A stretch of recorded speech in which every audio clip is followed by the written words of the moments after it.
Hello, Mr. Badbit. Hello, Ryan Turford. How are you, sir? I am doing well. How are you? I'm not Sean Capri. How are you?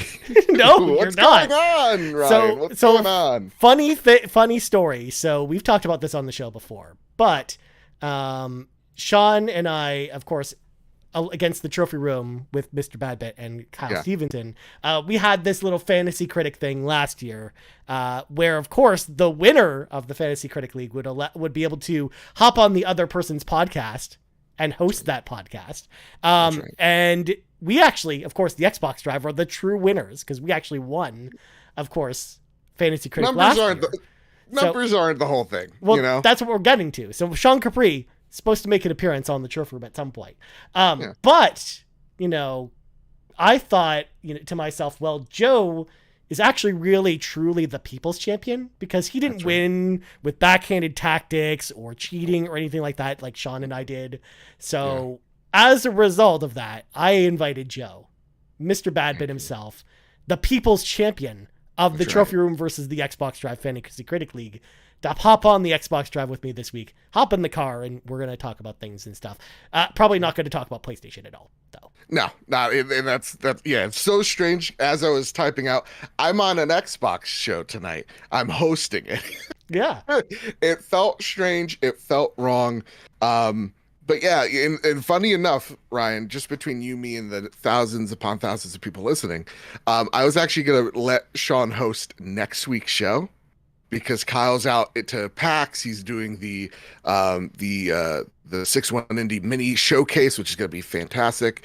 And so I was gonna be hostless or co-hostless, but you know what? Sean Capri had to have cold feet, you know?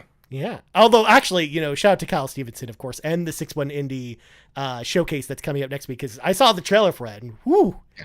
it Yeah. looks really fancy. Like, they went all out with that. They put all of us to shame. 6-1 Indie, a fantastic organization, has put on. When Kyle talked about the production that they've done, it's a full-on production. We're talking they shot this thing in 6K lenses. Of course they Like did. they pulled out all the stops for this thing. So yeah, fantastic work on their end. I believe it's the 22nd if I'm not wrong. Yeah. But make sure you follow Mr. KSEP and 6-1 Indie over on Twitter to get the exact details on that. But yeah, like, Sean's taking a bit of a hiatus at the moment. Yeah. And I miss him dearly. It's affected my mental health the past, I don't know, couple of weeks since I've known he was been planning this. So Ryan, I got a question before we talk about all the Xbox goodness is Of course. how are you feeling, man? How are you Yeah. feeling about everything? I mean, first of all, to kind of catch up our audio listeners, because not everyone follows us on Twitter or Sure. socials or is in the Discord. So, it's entirely possible that someone may have missed this news. But of course, Sean announced earlier this week that he's taking a bit of a break from podcasting, just in general. That doesn't mean he's leaving Carpool Gaming or even leaving the Xbox Drive. He will be back. Like, Joe, in a way, is just keeping Sean's seat kind of warm in the car Yep. at this point for his return. But we don't have an exact, timetable for when that's going to happen for Sean's return. But until then, the plan is basically I kind of want to have, different voices on the Xbox Drive, people who've never been on before. So I've been trying to, reach out to some people and trying to, bring in kind of new people each week, basically until Sean's turn to return. You might also see some familiar favorites because it might just come down to, Court and I one week or something like that. But for the most part, I want to get people on the show who have never gotten a chance to be on the show before. And Joe, we've been friends for a long time, but you've never gotten to be on the show before. Like, Two I and a thought half this would weeks. be super fun. Yeah, I never got to host the show.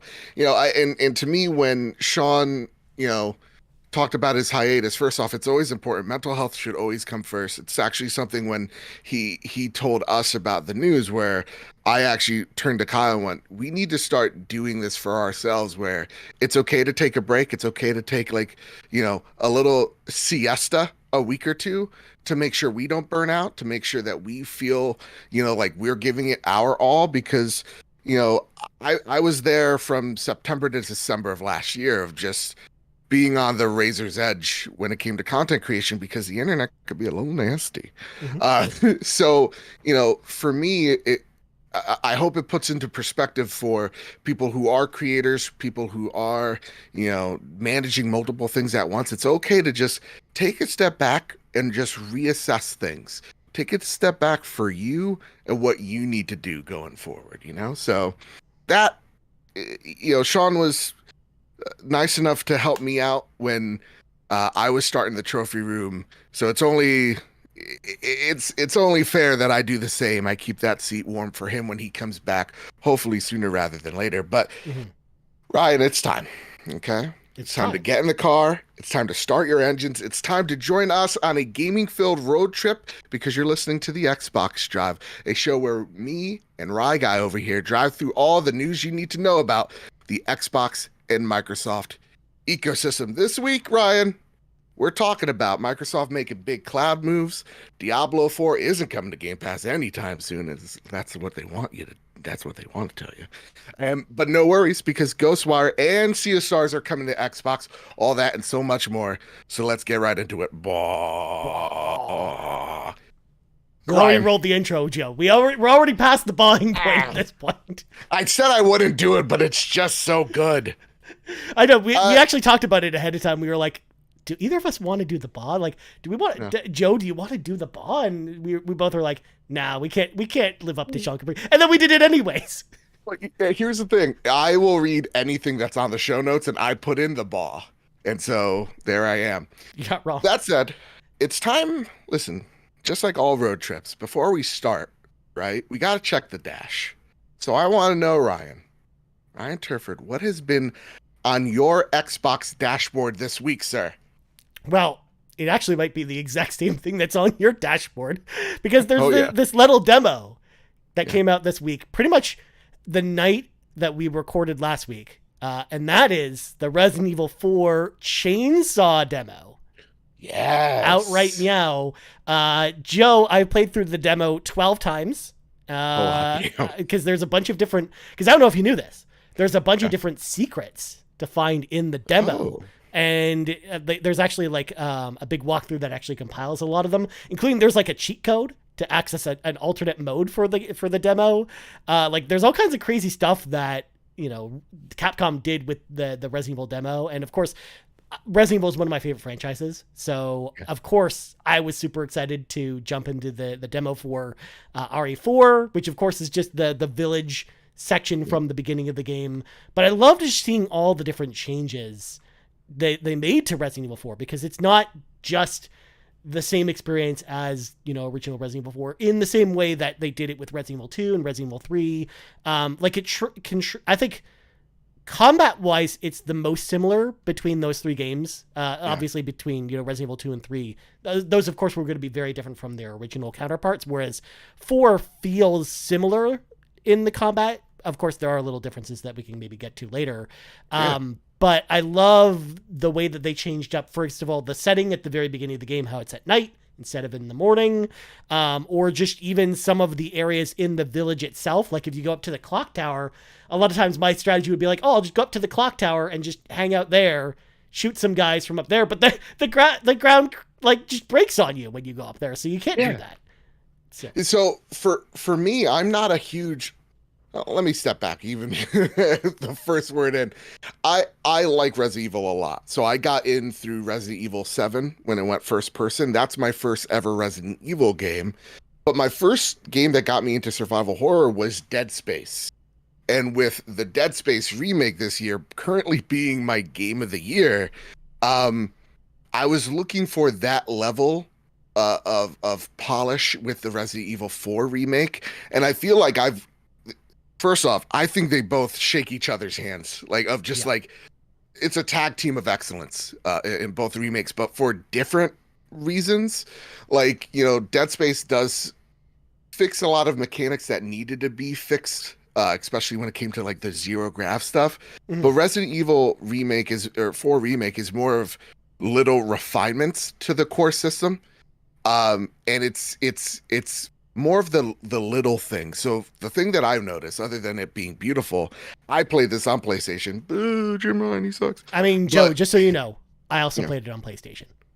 Oh, how dare you? Are you the type of guy, Ryan, a little sidetrack, where like if if you played a game on a console, you can't jump to a different console and play it. Like for me, I can't play a Souls game on an Xbox. Yeah, I'm like that It with just doesn't feel specific right. series. So Resident Evil, I've played every Resident Evil on PlayStation, Okay. going all the way back to the first one. So it's just like Okay. it's hard for me to play a Resident Evil game not on PlayStation. So but to be fair, I played the demo on PC and on Series X. So I played it in That's all three beautiful. places because I am that person. So for me, like I loved all the lower refinements because I played Resident Evil 4 for the first time during lockdown. Mhm. So I was just like, oh, I came out of it going, I appreciate this game a lot, and what it's done for the I could understand its importance. Like it aged like a fine wine. That said, I don't have the love for it like I do for Dead Space. Mhm. So do you feel like, as a huge stan of Resident Evil, that this is your, 2 and 3 were already great remakes, but this is your Dead Space remake of this is it. This is the magnum opus. This is how you So should play this game. yes and no. I think Okay. for me as a Resident Evil fan, Resident Evil 2 was actually my favorite Resident Evil game before the remake came out. So, and a lot of people usually say 4 is their favorite, but for me, Resident Evil 2 was my favorite. So, Oh, okay. I come at it from a different perspective in a way because I was actually more hesitant about them doing a 4 as a remake because there are so many more Resident Evil games that deserve the remake treatment and 4 just actually still, as you probably know, Joe, from playing it during lockdown, it still actually stands the test of time, like the original game. You can It definitely really go back and play it. does. Yeah. Yeah. Whereas, Resident Evil 1 or 0 or Code Veronica, like those games are awesome, but they still have the tank controls. So Yeah. they are very hard to go back to today. So I would have, like, before when this was getting announced, that was kind of why I was like, okay, well, why is 4 getting the remake when these deserve the remake, I think, so much more than 4, Fair. and then get to 4 eventually. But after playing it, I'm like, okay, I'm actually glad that they did this remake. And I am really excited to play it next week because I can't believe, Joe, it's actually going to be here next week, like next Friday. Right? I'm excited. I can't tell you if I got a code or not. So I'm really excited. I'm really excited about Resident Evil 4. I didn't. They don't like me that much. I'm really excited. I got to the village part, and truth be told, I don't like playing demos much because once I die, or not even once I die, I don't want to re-experience a thing. I'm really weird like that. Like Yeah. a game has to be a Bloodborne level or Elden Ring level game for me to go back constantly.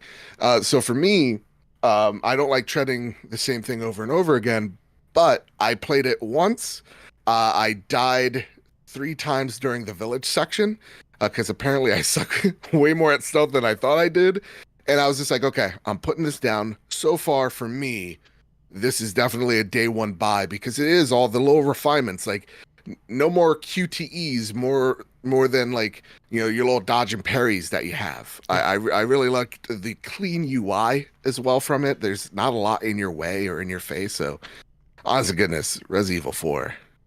Whew. Yeah. Can't wait. Next week. Let's go. Yeah, it's Let's kind of go. ridiculous. But I would just want to throw out with the demo again, what was interesting about it was number one, if you discard all of your items before going into the village itself, it unlocks a specific area in the village that you can go to. So you get the Ooh. submachine gun with a bunch of ammunition and other items that are in this well in the middle of the village. But again, it doesn't prompt you to do this. You just have to know, oh yeah, just throw all your stuff away before going in there and you'll be able to get it. Also, again, the cheat code that I talked about earlier is to unlock the hard mode for the demo, which, Joe, if you thought the demo was hard before, the hard mode is really hard. Like there are so many more guys. And then of course, when you kill the villagers in the normal version, they don't have the giant things grow out of their heads. They just die. This one. But on the hard mode, they have the things grow out of their heads, so they just become more become more deadly because they can kill you in one hit when that happens. Yeah, it's kind of ridiculous. But I loved the idea that they tried so much with this demo and threw in a bunch of interesting ideas. So Yeah. Yeah. I love when video games do video game things. Like the little Kojima stuff that makes reminds you that, hey, this is a game. There's secrets here. It's time to have a little bit of fun. Like the submachine gun little Easter egg. Like those things in video games, when done correctly and not overtly, Yeah, I like it a lot. Yeah. So is there another game you've been playing though? Well, first off, I wanted to say one last thing about Resident Evil is that because this is an Xbox podcast, we are also PC adjacent.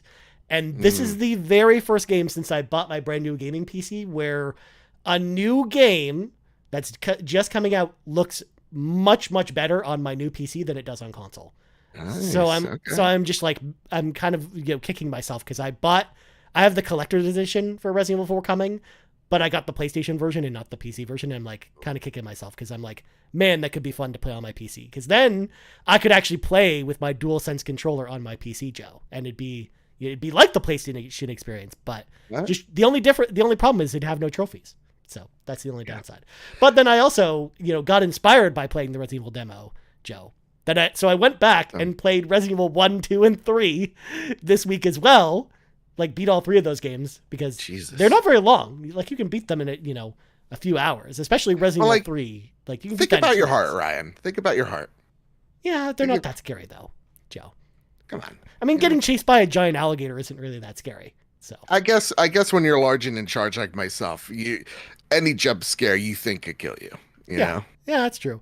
I mean, Resident Evil 1 is actually probably still the scariest one of the 3 of those games. And I mean, come on, you go to the fish tank area and there's giant sharks that they'll just jump out and eat you, and it's just like, whew, it's terrifying. I don't know if I want to do that. So I did a ton of that. Played a ton of Resident Evil this week. That's kind of been my thing. Again, I talked about it in last week's show, and I'll just briefly mention it again. I'm still playing Octopath Traveler. I'm 50 hours in, and that game is still not over yet. So I'll talk about that probably on RPG Cave over the next couple of weeks. And then I'm also playing a game I can't talk about. So there you go. So I played a game I can talk about called Hi-Fi Rush. Oh, snap. Ooh-wee. Literally just a little bit. I wanted to play it today. Like pretty much my whole afternoon, I wanted to platinum, what is it, Horizon Call of the Mountain, but I got myself a little seasick because while I'm trophy hunting, trying to find the little collectibles, I'm going on YouTube at the same exact time. Oh no. So I was entering VR and exiting VR like every 5 minutes, and my brain was like, Joe, I'm about to give you a migraine. You need to relax. So I played the first level of Hi-Fi Rush because it is a game that I keep meaning to play because it seems totally up my alley in terms of art style. And I'm usually not a rhythm guy, but oh my goodness, this game is special, y'all. Again, I'll take away the fact that I suck at rhythm and I'm equally as bad at platforming. And this game has both of those things, but it just oozes with so much charisma. The animation and the art style is absolutely phenomenal. It's like it really feels like the attitude of a game that is in the 6th generation. For those of you who don't know, the 6th generation would be like Dreamcast, original Xbox, PS2 era, where games were not afraid to be weird and have, these vibrant art styles. Mm-hmm. This game, I hope when we get to the end of the year, it's not forgotten, because this, from what I've just simply played so far, this is definitely a high caliber game, if not a GOTY caliber experience. So even from someone that isn't a big rhythm fan, this game, it seems like it has something special. And I will be going back after this and playing it for sure, because it's a bop, as the kids say. Nice, nice. Yeah, that's one that actually I still haven't gotten to yet, despite being it on Xbox Podcast, Joe. I just haven't had time. There's been too many RPGs that have taken up all my time this year, unfortunately. So I'm gonna get to it eventually. Like, it's on my list, and that, like, I'm planning out, like, maybe after I play Zelda. I think that's when I finally get to this. Like, that you've mapped out that far. At the end of May, because we got Resident Evil next week, and then of course there's more RPGs to play, Joe, between now and May, the beginning of May, and of course Redfall. Which I'm pretty excited about at the beginning of May as well. And then Zelda. But then, like, after that, it feels like there's a bit of a drought, because we know, Suicide Squad might not be coming out, at the end of that month. So we don't really have anything else coming out in May. So I feel like May. But then you got Starfield afterwards, right? You got Starfield and Final Fantasy 16. Yeah, just back to back. Well, I think Hi-Fi Rush, I want to get in there and do that before Final Fantasy 16 and Diablo 4 and Street Fighter all come out in June. Because that month may break me, Joe. Yeah. And listen, before we pop in the playlist, I just want to shout out patreon.com/carpoolgaming. Of course, I was going to say the trophy room. Geez Louise. You The almost did. Xbox Drive is part of the Carpool Gaming family. So if you love PlayStation, you got the PlayStation Drive. If you got Nintendo, you got the Nintendo Drive, all there, and it's all funded and all backed because of your generosity over at patreon.com/carpool gaming. Link in the description. I don't know any of the doodads or knickknacks that you get because I'm new here. But We usually run through support on the show. Of course, you know, you get to be, if you're a gold member or above, we shout you out at the end of the show. Ooh. But you know, we have other perks like that. You also get exclusive content. And if that sounds familiar, it's because Joe actually does the voice for exclusive coming up on every exclusive show. Like the Nintendo Drive after show, which people seem to love. It has nothing to do with Nintendo, but it's just the post show for the Nintendo Drive. It's apparently one of our best podcasts. People are telling us It really is. Patreon. Seth and Locklith are fantastic hosts, but Locklith needs to fix her glasses ASAP because she looks like a totally different person with those fixed ones, quote unquote. Bring back the circled shades because I can't deal with it. Yeah. I don't like this Locklith because it could be evil Locklith. I don't know. Or Meta Locklith. Oh, metal. It's time to pop in the playlist. The first story of the week, Ryan, if you'd like to take it away, because you were really excited. I mean, you know, of course, I'm actually pretty excited about this one because it's probably our only RPG story of the week, Joe. So, Sea of Stars is officially coming to Xbox. This comes to us from the Sabotage Kickstarter blog. Of course, Sabotage is the developer of Sea of Stars. Talk about an announcement that was long overdue. Since the very beginning, we were secretly hoping to be able to cover all current and previous generation consoles. With production being a world of curveballs, we decided to leave messaging at PC and consoles in quotation to avoid having to walk some things back. With big unknowns now in the rearview mirror, we were delighted to finally confirm the addition to Xbox to the party. That puts a bow on the platform announcements until launch, so Sea of Stars will be available day and date on August 29th on PC, on Steam, Nintendo Switch, PlayStation 4 and 5, and Xbox One and Series X, with cross-buy enabled where available.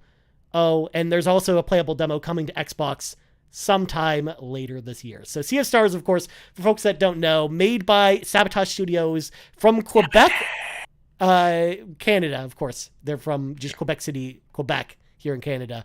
They made The Messenger, which is a really fantastic 2D action platforming game. Now they're making this RPG. It's kind of like Chrono Trigger.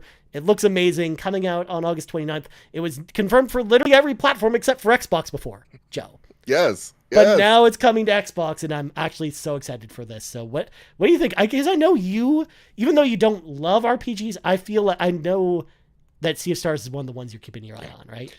Honestly, this studio, The Messenger, is a fantastic game. The studio's pedigree is impressive, and knowing that this is a love letter to the old, JRPGs of like the PS1 days in terms of like Chrono Trigger, that gets me excited. And really, the thing that gets me the most amped for this is the art style. This game looks, y'all. It looks phenomenal. It looks like an evolution of hey, if we made Chrono Trigger today, what would it look like? And no, not like making it 3D or anything. If it was still its 2D authentic self, this is what this game would look like. So I'm excited to see that it's coming to more platforms, even as a PlayStation boy. I got to play it on the Nintendo Switch, the Swatch, and I gotta tell you, I was pretty impressed with what I played. I'm not a huge RPG guy, but this thing has caught my eye. It looks special and sounds equally special as well. So the game looks great. The game sounds great. And Ryan, I hate to break it to you, it's on our fantasy league, which I don't even know is still happening because Sean was a coward and he decided he needed a break. So I'm going to be toxic about it. You're just so mean, Joe. But I mean, know. I can't help it. There's two people who are on the Xbox stream, Joe, because I'm also there. It doesn't matter because it's going to be balanced out because UFC starts, but we have Atelier Ryza 3, Alchemist of the End, and The Secret Key. So clearly those games will just balance each other out. Score-wise. Question: what is that? What were those words you just said? That's an RPG coming out next week, Joe, which is the third game in a trilogy of games. A trilogy. Yeah, and it's all about crafting and alchemy. Like that's kind of what the Atelier Okay. games are all about. Garrett Bland, huge fan of the Atelier games, of course. Mm. But Telluride, the last two, they were about 85 to 90 on OpenCritic. So Yeah. I'm expecting good things from the third one, but we shall Yeah. see. We shall see. Again, I'm very excited that we got Sea of Stars on this. Very excited about that Yeah, news. and I knew it was going to come eventually because the Messenger of also didn't come day and date to Xbox, but eventually came to Xbox. So Yeah. I assumed that they were going to get it on Xbox eventually. It's just Oh, good to know that it's coming hey now. Ryan. Ryan, What's up, Joe? I'll be right back. You talk to these good people. I gotta run. I gotta run get something real fast. Okay. 1 second. All right, bye, Joe. So while Joe runs away, I'm going to talk about this PlayStation game that we've been waiting for to come to Xbox at some point. Ghostwire Tokyo, of course, made by Tango Gameworks and Bethesda Game Studios. It's launching into Game Pass in April of 2023. This comes to us from Samuel Tobort over at Windows Central. Xbox players that have been looking forward to another game from Bethesda Softworks won't be waiting too much longer. Bethesda Softworks shared on Wednesday that Tango Gameworks Ghostwire Tokyo is launching on Xbox Game Pass on April 12th, 2023. It'll be available through the service or through purchase on Xbox Series X, Series S, and PC. All versions of Ghostwire Tokyo will be getting more new content as well through the Spider's Thread update. There's a new gauntlet mode with 30 new stages to clear, and while players will be sent back to the beginning if they fail at any point, they can also unlock some permanent upgrades to make their next run easier. In the main game, there's also new story content, including some new creepy areas to explore and some extended cutscenes. And oh my god, for the audio listeners at home, Joe is returned because he got some DoorDash. All I ordered was fries and nuggies, and they gave me a briefcase. So let's see what's inside. That is kind of what McDonald's does at this point, where McDonald's, when you get McDonald's delivery, regardless of how big the thing is, Joe, they usually send you the briefcase with all kinds of stuff, Oh, damn. all kinds of tape on it. This is the content that people expect from the Xbox Drive. Well, it's true. And I really... This kind of takes the place of Sean visiting the drive-thru, which is just exactly. Now it's just rushing downstairs and harassing a DoorDash person. But what did you have in that beverage drink that was see-through, Joe? Here's the thing: I don't do Diet Coke. Okay. If you're going to McDonald's and you get a Diet Coke, come on, what are we doing here? You get a regular Coke or you get a Sprite. You don't. No dancing with the devil here. What about a decaf with 2 Splenda? No. Absolutely not. Good. You're going to McDonald's. Well, first off, let me walk that back. Their coffee's okay, but honestly, when Sean's like 2 Splenda and that's it, I'm like, that's a little wild. Yeah. It's a little, because like McDonald's, you either get it burnt or it's just all right. And I feel like risking it with a biscuit and not going with like any milk or any sugar. I don't know, man. I don't know though, because I think this is a topic of conversation on another podcast. I think it was actually on Nintendo Drive last night with Matt and Seth, but they were talking about that. I actually think McDonald's coffee in Canada is better than the United States one. Like I think it has a better track record because of the coffee places to go here. Yeah. It's just one of the things where McDonald's is actually one of the better ones, despite the fact that it's the cheapest. Is Tim Hortons full of it? Tim Hortons is kind of full of it. To be fair, Tim Hortons actually had good coffee back in the day, but they changed their formula to be cheaper to produce, and the new formula they have now sucks. All right, real talk, and let's all right, listen. Xbox is great, but let's complain about getting old. Isn't that with a lot of stuff? You realize I had a Devil Dog like 2 weeks ago. I took a bite of it. I was like, this doesn't taste like childhood at all. This tastes like chalk. And I chew it out. I didn't like it. What's happening? Your taste buds change, man. You take it from me. I'm gonna be 40 next week, so of course, things are. Just, I feel like I'm just waking up in pain all the time. Like I sleep wrong somehow, and then I eat something that I thought was good before, and I'm like, oh, none of this makes any sense. It doesn't taste right. So yeah. And then you're mad at the youth all the time. It's just a whole big deal. So listen, we're talking about Ghostwire Tokyo. We are talking about Ghostwire Tokyo. So steering the car back on the road to talk about Ghostwire Tokyo. Of course, coming to Yeah. Xbox next month, but then we're also getting the new update as well, the Spider That was a Thread with a tire bunch of speech, by new the way. updates. So again, Joe, like did you play this on PlayStation? Because I never played Ghostwire. We reviewed it, and I can say this for sure: the story is forgettable. Mm-hmm.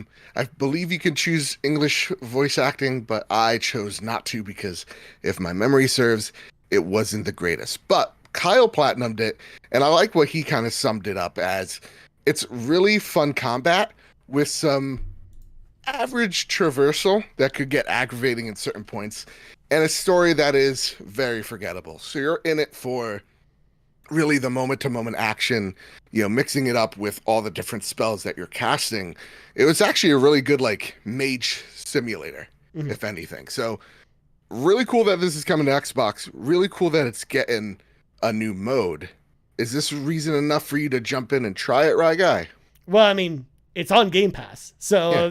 yeah, actually, probably I will, because I didn't play it when it came out. Because I knew, just like Deathloop, that it was going to come to Xbox at some point. It was going to come on Game Pass. So I was like, I was not chomping at the bit really to play it right away, especially because it was, a full-priced, PS5 game, which, of course, in Canada, that's 89 Canadian dollars before Ooh-wee, tax. no. And then Yeah. after tax, that's about 100 Canadian dollars. So at that point, I'm like, because I have become definitely more picky about what games I pick up day one because of that reason. So Ghostwire, I knew I wasn't going to play right away, and so I just decided just to wait till Game Pass because I knew it was going to come a year later, and it's here. So now is finally my time, I think, to play Ghostwire. But am I going to play it right away?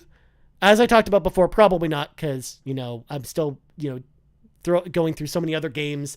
April's going to be a busy enough month for games as it is, so it's probably going to wait until sometime later this year to probably jump into it. But I am definitely, like, I have it on my list of games to play this year, out of the Game Pass games. So I definitely want to play it.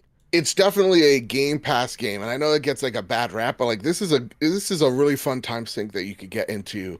And yeah, it's not going to win any Game of the Year things, but it's a good game where you're in between, Hi-Fi Rush and your Starfields or your Redfalls, which looks fantastic. Redfall is the game. Let's go.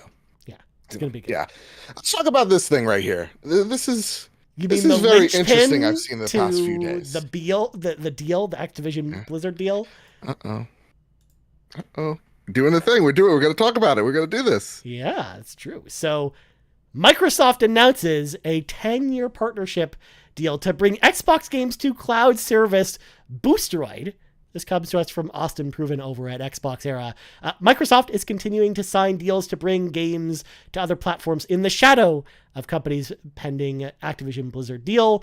Microsoft announced today that they are committing to put Xbox PC games, including potential Activision Blizzard games, like Call of Duty, on Boosteroid, a Ukrainian-based cloud gaming service that is the largest independent cloud gaming provider in the world. This new commitment, combined with other recent agreements, of course, with Nintendo and Nvidia, will bring games like Call of Duty to more than 115 million additional players, claims Microsoft in a statement on the official announcement. Xbox head Phil Spencer says, "We believe in the power of games to bring people together.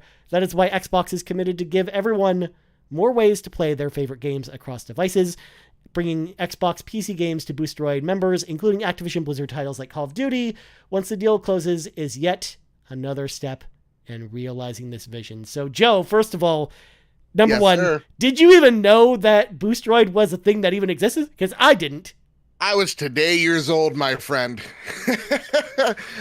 Yeah, it's really interesting. Like we have a very North American like lens on things, right? Like, especially as Americans, we have an American view on things. We don't know anything outside our peer view. So like, I didn't know Boosteroid was a thing. I didn't know like the update from today is Microsoft made the same deal with Ubitus. Sounds like diabetes. Nonetheless, this is a cloud provider that has like similar deals with like Nintendo, with like putting cloud games like Yeah, like the cloud versions, Control. like Kingdom Hearts, for example. Kingdom Hearts 3 has a cloud version on Switch. So like that's interesting that they're doing this. It seems like they really are trying to navigate around PlayStation of going, look at us guys, we're making all these deals with everybody. We don't care. We just want it. We just want it everywhere. Hey, listen, I'm not gonna get into the politic of it, okay? I just feel like everybody's doing their job at this point. Who knows what's gonna happen? Sky's the limit. But I ask of this of you, Rye Guy. Of course. And yes, we do have pet names for each other. Our bond's already so tight. Who do you think that PlayStation's gonna get a similar deal at the end of the day? Or do you think a little part of feels like you've given us so much guff. You've dragged us through the mud for so long. You're lucky you get a Call of Duty. Like, do you feel like these folks, it seems like they're getting everything, right? They're getting Xbox games, they're getting Blizzard games, they're getting Activision games. Do you feel like there is a rainbow at the end of this tunnel here and we're going to get maybe a Halo on a PlayStation via cloud? I mean, first of all, as far as your question about the Call of Duty deal that Microsoft would offer to PlayStation, I imagine even if there's bad blood, they will still offer them the same thing they've offered to everyone else because they do want Call of Duty. Like when they say this, I legitimately believe them when they say they want Call of Duty to have parity across all the places and be all the places like Minecraft. Like, I think they want the same kind of deal for Call of Duty as Minecraft, just to have it out everywhere. And, because I think that in their heart of hearts, that's what they want for it because they know that'll be the way to get the most money out of the Call of Duty deal. So I imagine even if there's bad blood, I don't imagine they change that deal unless Sony wants them to, to agree to different terms, which I don't think they'll want to do. But I mean, I think that, if Sony wants it, Microsoft will give them the same deal that they give everyone else, even with the bad blood, even if, down the road that happens. But again, we're speculating at this point. Yeah. Like, this is part of the reason why we also have kind of a rule in the show where we don't usually talk about the Activision Blizzard deal. But we're doing it because I'm different, dang it. Exactly. Like, today's a special day, Joe. I don't know if you knew this. Special. I mean, I got a regular Coke, not a Diet Coke. I didn't put Splenda in this. I'm a renegade, Yeah, I mean, it's special because we don't usually get DoorDash on the show, Joe. But I'm just saying that, down the road, I really feel like this doesn't really do anything to help the deal go through. But also, I also don't think it affects PlayStation in any way. Like, I think they'll take the deal because at this point, it almost just sounds like they don't even really care about whatever Call of Duty deal. They'll probably just take whatever if it does go through anyways, because it sounds like their whole goal is just to shut down the deal anyways and not to negotiate terms here. I just want to live in the fantasy land that one day I'll get to play Halo on my DualSense and get haptic feedback and all that jazz. I mean, that's the only future I want to live in. This is something that Court and I actually talked about on the show a couple weeks ago when they announced the Switch deal, or the Nintendo deal. I should preface that because it's more likely that Call of Duty will be coming to the next Nintendo console after the Switch. Sure. If there even is one, right, guys? Yeah, but I actually think there's a Bowser said we got a couple years left in this thing. I go, what universe? But yeah. But honestly, I actually think there's a possibility we see Halo on other platforms, even if it's just Master Chief Collection, like whether it's on Switch or whether it's on PlayStation. I feel like Microsoft is thinking of maybe broadening some of their IPs out to other consoles. Because real talk, listen, I get it. Luke Lore in the chat, or as I like to call him, Luke Snore in the chat. He says, you can already do that, bud. Play it on PC. I'm playing an Xbox property on an iPhone with my PlayStation controller.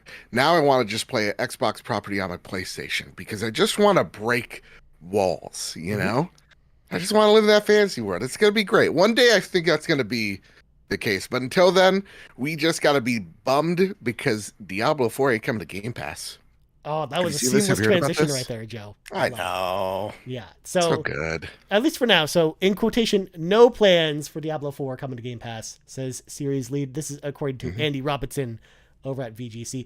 Rod Ferguson, general manager of the Diablo franchise at Blizzard, took to Twitter to state that a Game Pass appearance for the game isn't in the works at the moment. Quote, it's awesome seeing the excitement around the Diablo 4 beta, wrote the veteran developer who previously worked on the Gears of War franchise as well as Shadow Complex. We've been getting some questions about Diablo 4 on Game Pass, and I want to let you know there are currently no plans for that. Rod Ferguson, general manager of the Diablo franchise at Blizzard, took to Twitter to state that Game Pass appearance for the game isn't in the works at the moment. and so on and so forth. So yeah, so first of all, Diablo beta is coming out this weekend, which I'm very excited about. But Joe, yeah, it doesn't sound like it's coming to Game Pass, even though Xbox has got that marketing deal. They're making Right? it really seem like it's an Xbox game, because I don't know if you've seen those commercials where it's like, it's got the Xbox logo wreathed in flame at the end of the commercial and stuff like that. They're, like, Microsoft is really marketing this game heavily in association with this console. So yeah, like it's definitely no wonder why people would association with Xbox. So what do you think about this idea of it not coming to Game Pass? I think it was a necessity for them to say this because I saw a lot of people going, I'll wait till it's on Game Pass. I'll wait till the deal's done. And, everybody dotted the I's and crossed those T's. And, just like Bethesda games, these games are going to roll out to Game Pass the day Phil signs that paper. And that's not the case, right? Like we saw some Bethesda games come in after that deal was made when they acquired Bethesda, but those games rolled out. So I think they're trying to reassure fans, like, listen, as of right now, as whatever things we have in place with or deals we have in place with whoever, this is how you're going to be able to play Diablo. And so I think it was a great move just to add a little bit of clarity to everything that's currently in flux. Because you're right. The other thing that I've been seeing a lot of is Microsoft, having those deals with Activision with like games like Overwatch. Yeah. Now we got Diablo. So they're really trying to say, hey, listen, this is happening. So we want you to think of Activision Blizzard. And when you think about them, you're thinking about Xbox. So I think that is the step, and Diablo is going to be one of, if not the biggest game this year.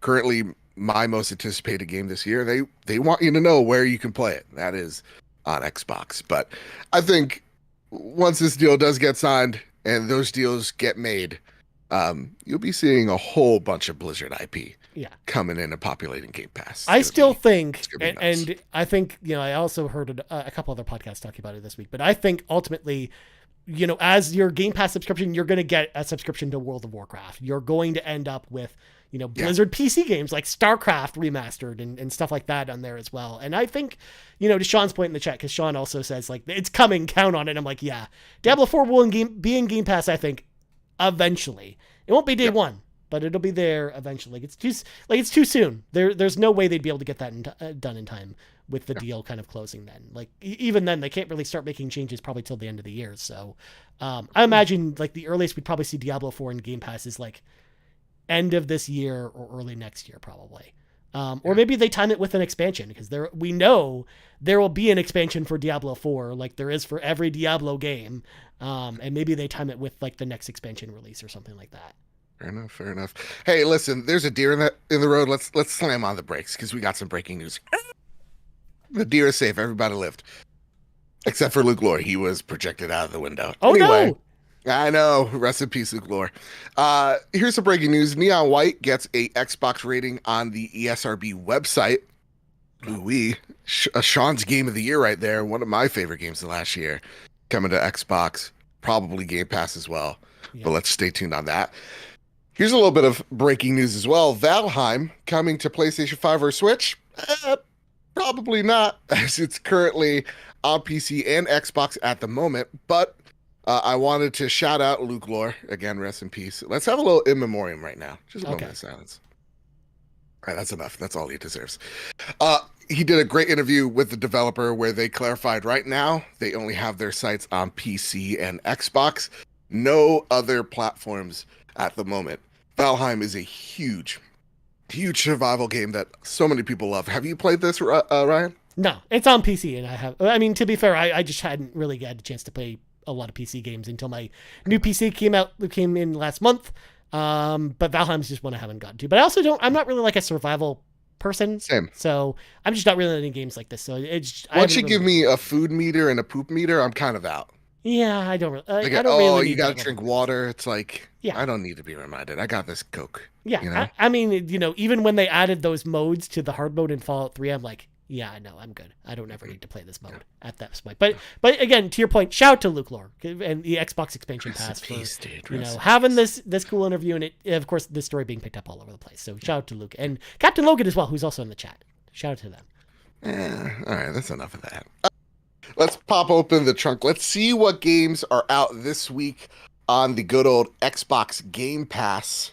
Ryan, you want to read these games? Because I know one of them, at least two of them, are right up your alley. So go for it. Absolutely. So first off, Guilty Gear Strive. Of course, we talked about it on last week's show when they announced this coming to Xbox in Game Pass day and date. One of the best 2D fighting games I have ever played, and I played a lot of 2D fighting games in my day, and Guilty Gear Strive is incredible. It's also one of the best looking games on Xbox, if I'm being perfectly honest as well. It's like literally super gorgeous. But we also got Civilization 6, which is a great game as well. Better on PC, but it's a great game.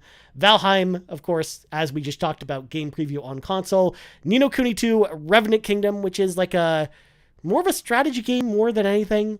And I just didn't really like it nearly as much as the first one. And of course, Dead Space 2 and 3 out on cloud, because of course they are. Yeah. Go play Dead Space 2. Ignore that 3 exists. You're going to have a great time. Yeah. Dead Space 2 is one of my favorite sequels ever. It is so damn good. I mean, people could play it now, but you know, there is a possibility they actually remake Dead Space 2, Joe. Yes. They had that little Google form. They're like, "Hey, you guys interested in the sequel?" It's like, "No, duh. Let's get to it." You know, motive can't do wrong at this point. That's just asking a rhetorical question at that point. Of course, Yeah. we want a Dead Space 2 remake, because why not? But what if they remade Dead Space 3, Joe? What if they actually made Dead Space 3 a good game? If they No, I don't think you. I don't think you can. I hated Dead Space 3 so much because I was just bored. And I so much so I forgot the other protagonist's name. We'll just call him Jake from State Farm. I hated Jake from State Farm so much because he was just angry and bitter all the time. So to me, my roadmap for Dead Space is Dead Space 1 remake sets the bar. Dead Space 2, here you go, it's great. And then, get that the remake treatment. And then at 3 go, we understand the fans' concerns. We're going to have a reimagining. And then just do something different. You don't need that Phil Collins cover in it. Get that right out. Just fix it up. You're going to get, hopefully, a perfect trilogy at that point. So. Oh, so what you're saying is they should do the Halloween thing where they, you know, they kind of, you know, have like the original 2 Halloween movies, and then you have a new movie that basically takes the place of Halloween 3, essentially. Bingo. Yeah. Good God. See, of course I had to equate it to the Halloween movies, because that's they did that like 4 different times with the Halloween franchise, which is just funny to think about. They do that all the time. But anyways, let's let some of our friends into the car with us, Joe, because it is time. Let them jump in. You see what I did there? I saw you did there. You even did your thing with the hands there, because it's time for the carpool, folks. So, also, I don't mention this all the time, but I want to, make sure to mention this every once in a while. If you want to have your question read on the Xbox Drive, if you join the Carpool Gaming Discord over on the link in the show notes or the description of this video, if you're watching on YouTube, which is free to join. Anyone can join in there. If you just go to the Xbox Drive section, ask your question there, tag me in it at Ryan Turford, and I'll make sure it's on the show. Or you can reach out to us on Twitter at Carpool Gaming that way as well. Just like Lame Dave did, who asked the question, does Mr. Badbit think that Xbox has enough sweet bagger num-nums lined up this year for day one Game Pass exclusive releases, or should they get more? And of course, this is a question for you, Badbit. So what do you think? From Lame Dave. Gotcha. Anybody that knows and has been following the trophy room for a minute, I hate when people say banger. I feel like once you're 35, you should stop saying that word. You're 35, please. Enough, Yeah, but how do you know how old Lame Dave actually is? It's Lame Dave. And then sweet num nums is a word that when you say it out loud just feels gross for just so many reasons. But listen, as a PlayStation guy, now me trying to take this question seriously. Do they have enough? I mean, Starfield is going to be huge. But in as much as I'm not over the moon about Starfield, I'm like cautiously optimistic. Like, you have Redfall there, so like they have a lot of great games coming, and we can assume that they're going to have more games. Like, Forza in the what? Yeah, we have Forza September, in the fall probably. October. Yeah. Yeah, so you got 3 games right there off the top of my head, and you know that they're going to have more of these surprises, like a Hi-Fi Rush somewhere down the road. And who knows, maybe a game like Sea of Stars, right, gets that day one Game Pass type of reveal. So I think they do. And I think this is when we're going to start seeing Xbox's cadence of one big game every quarter. So I think they're going to be in tip-top shape to compete in a major way. So yeah. And to jump on Great this question a little bit Lame as well. Dave.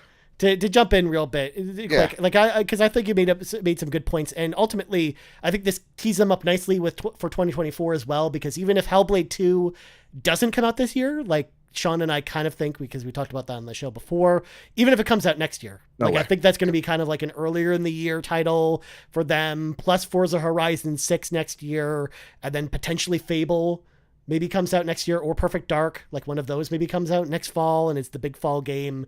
You've still also got, Indiana Jones from Bethesda in there as well, which I imagine is out by the end of next year. So like, I think there's a lot, I think you're right in the sense that like between now and the end of 2024, at least, like there'll be a good, like day one Game Pass game, whether it's first party or third party every quarter at the very least, if not every month.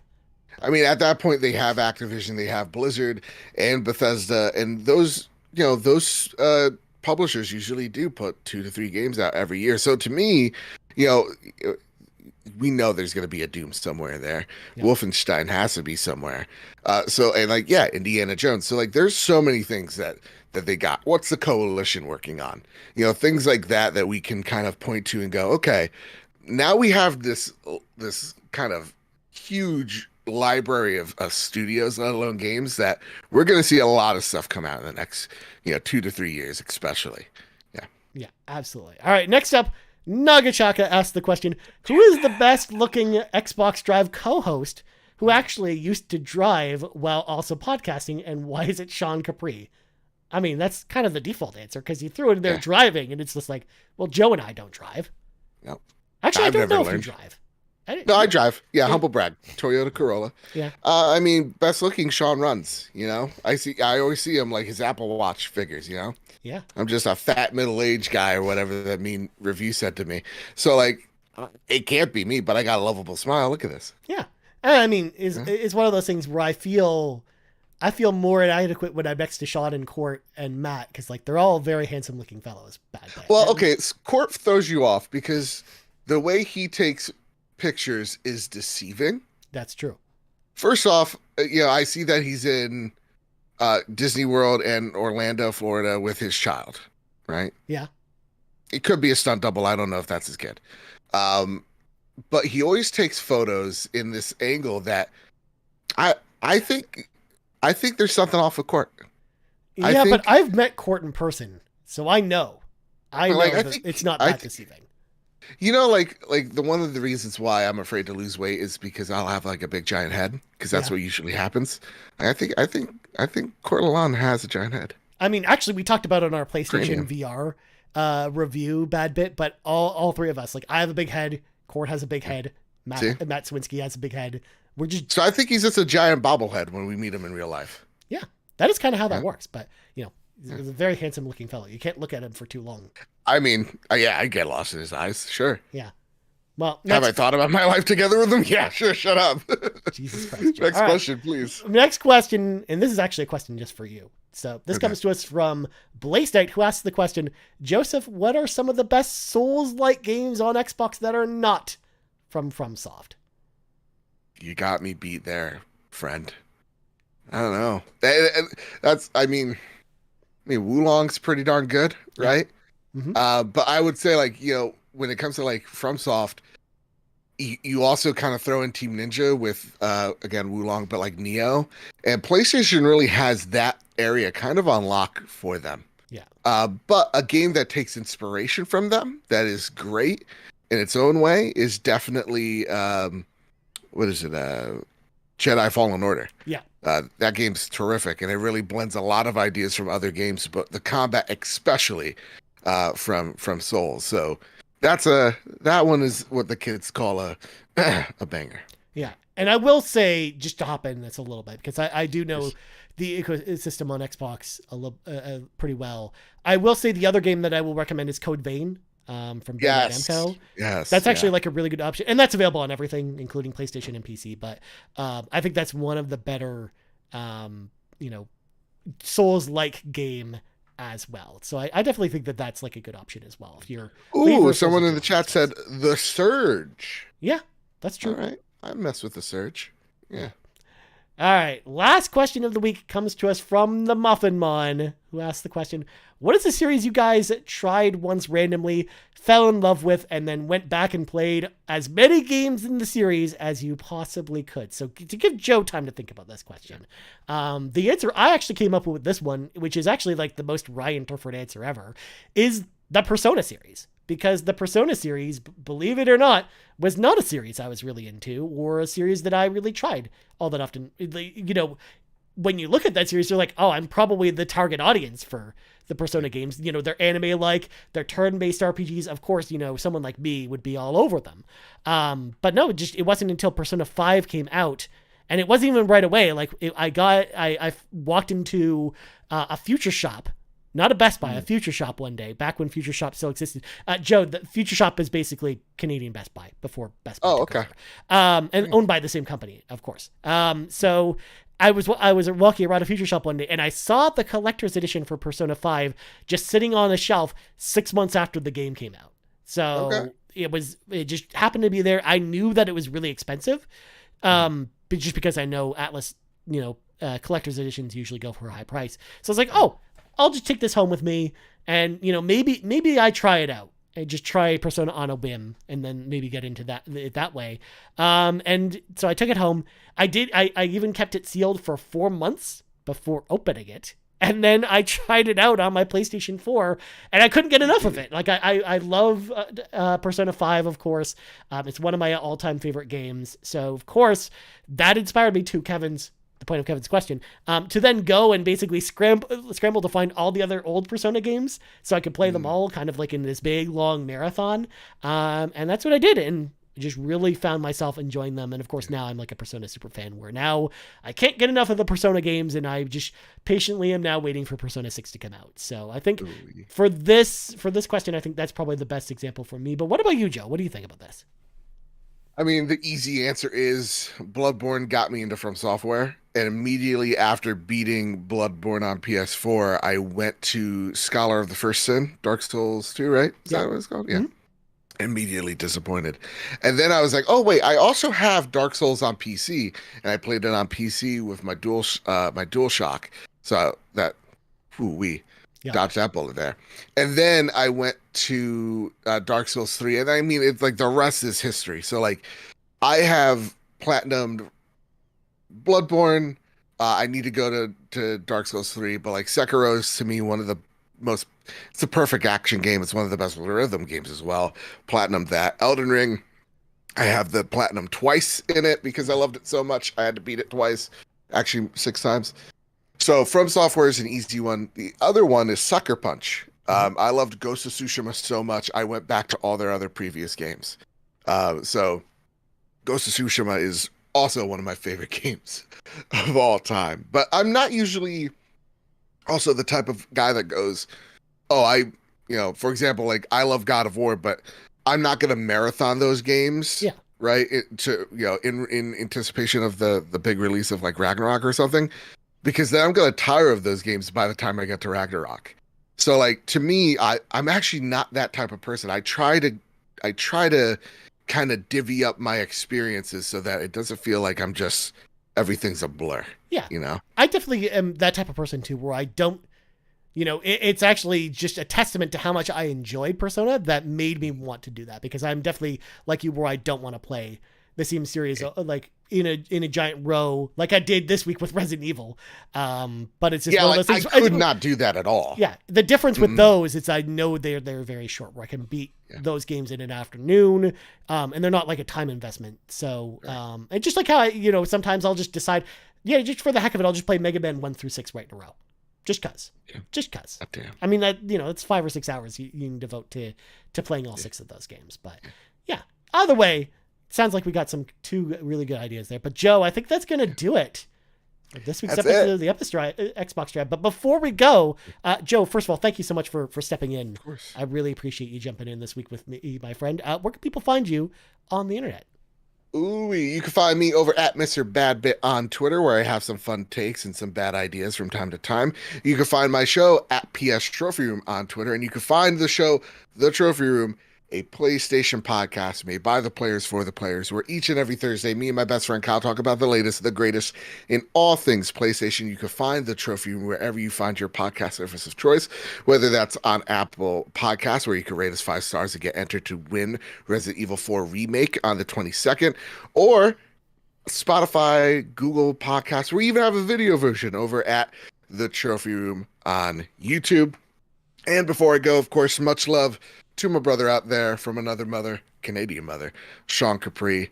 Everybody, send that man all the love over Twitter. Make sure he knows how much his content has made an impact on you, because it is, I would not be here if it were not for him. So I cherish him so very much, but don't you tell him I said that. I love you all very much. Thank you for having me on, Ryan. This was a gosh dang treat. Now I gotta go have some McNuggies. Oh my God. And as for me, you can find me on Twitter at Ryan Turford. You can also find us on Twitter at Carpool Gaming, on YouTube at youtube.com/Carpool Gaming, and on podcast services around the globe.